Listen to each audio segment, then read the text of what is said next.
How packaging design affects sales. Let's admit it, we all judge a book by its cover. And if you've ever been sent on a grocery run, you definitely judge products by their packaging, by their visual appeal on the shelves. So, packaging that stands out is much more likely to be bought, to be chosen, and to be preferred. But here's the thing, packaging that misses the mark can also quietly harm a brand. It can affect the sales. It can affect the efficiency of a product design and of a product's success. And what about great packaging? It can, on the other hand, completely transform, enable, enhance the sales of a certain product due to its product design, packaging design. I am David Möller. I am the CEO of For Packaging. We as a company, we are helping brands create packaging that doesn't just look, but also performs great. And today, I want to share a few lessons that we've learned along the way. So when most people hear packaging design, they think colors, logos, maybe catchy tagline, and yes, those things absolutely matter. But truly effective packaging goes much deeper. It's not just about standing out on the shelves. It's about how the product is used, experienced. So in your daily life, what do you do with a product? Where do you find it? Where do you experience it? Is it something you need, something you want, something you must have? We are experiencing FMCG products in absolutely different ways in different parts of our daily life. And how easy it is also in terms of functionality, right? So what is the experience if you open it? Is it easy to open? Is it convenient? Or sometimes we have packaging where sometimes necessary, sometimes not. We open something and the packaging gets destroyed. So we can't really close it again, and these kind of things, they are annoying. And we know that packaging designs in terms of functionality, if we have something that is supposed to work and give a great return in terms of customer experience and how we work, that might affect also the pricing of a certain FMCG product. We have all become very sensitive about pricing of FMCG products nowadays.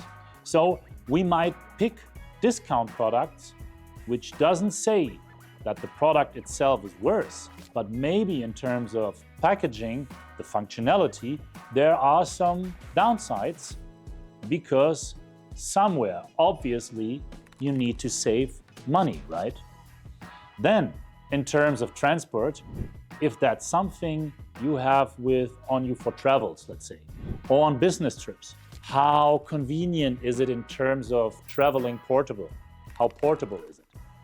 And whether it adds or removes friction in your daily life or a good or bad experience in the whole product experience. So, design is more than just decoration. It's also about solving problems in your daily life and convenience. Also in terms of sustainability, right? And then communicating value instantly. I mean, we all know, for example, Apple products. I mean, those are not FMCG products, yes.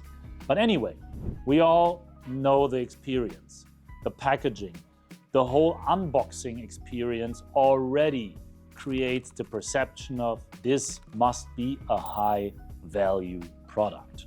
That's why some of us, if not a lot of us, tend to keep those boxes. For some reason, because we always feel like maybe we need it later on.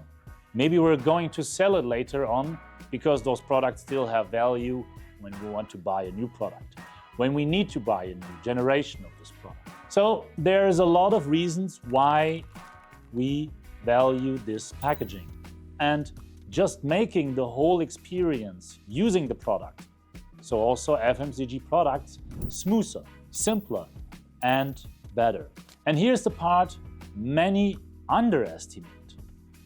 Consumers don't always choose a product because of what's inside. In fact, and that's quite interesting, over 70%, 72% to be precise, of people say packaging design influences their buying decisions. And 67%, also almost 70%, say the materials used matter.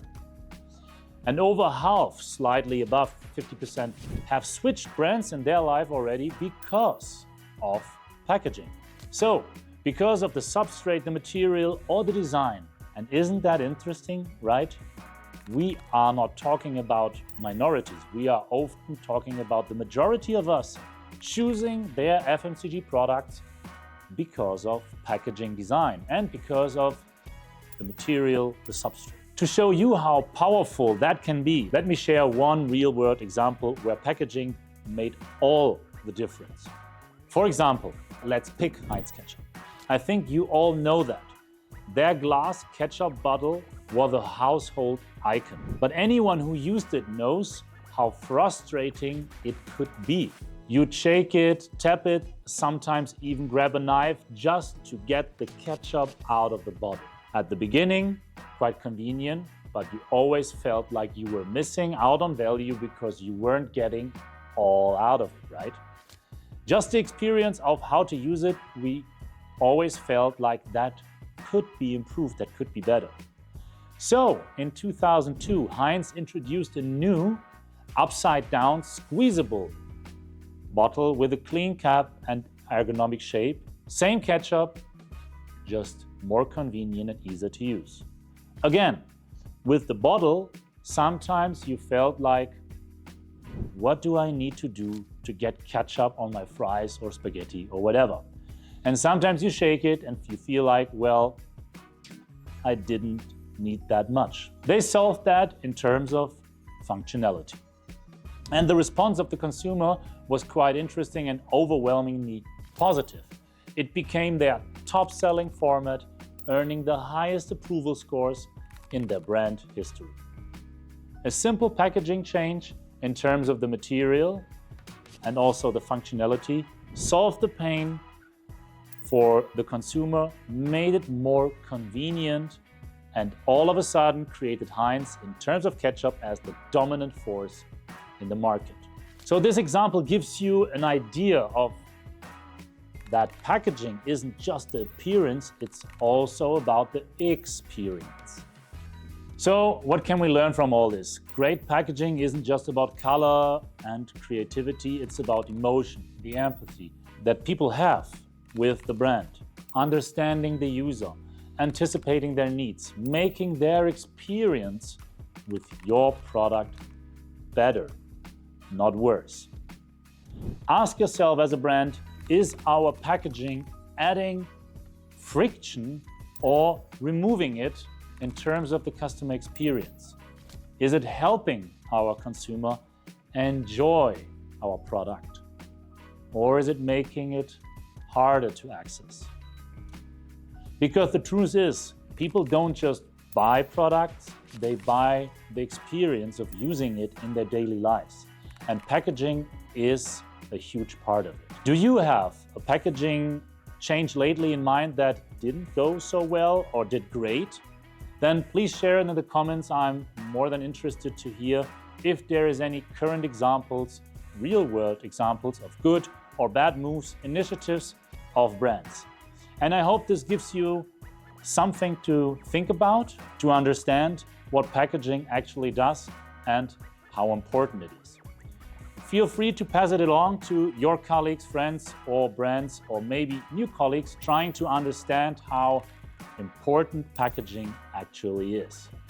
Because I think there is also a part of education that we must give to people out there, that it is way more than just waste. It's way more than just protecting products from the environment. It's way more than that.